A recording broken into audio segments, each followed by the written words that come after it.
Hello guys, today I will teach you a very cool card switch. So for this switch you take a deck of cards, you can shuffle them and ask the spectator to touch any card. Next you take it out, turn over and show it to the spectator. Place it face up on the deck, like this.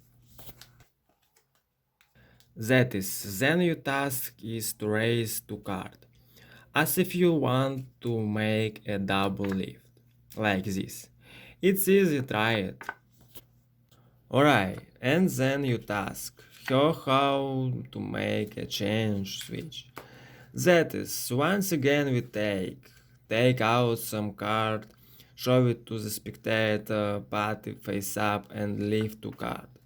In this way they lifted it up and knocked it, and in such a flipping motion, we are making a change. It's very simple, it's really very easy. Let's just one more time. Alright, they took the card again.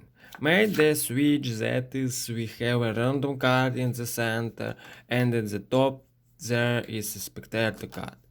Put the top short random hat and show the spectator card. In principle this is no video. You will check the spectator card, the main thing is that you making a switch. Well, then you can in principle make a clip shift to in principle not bad. This is how we're with us.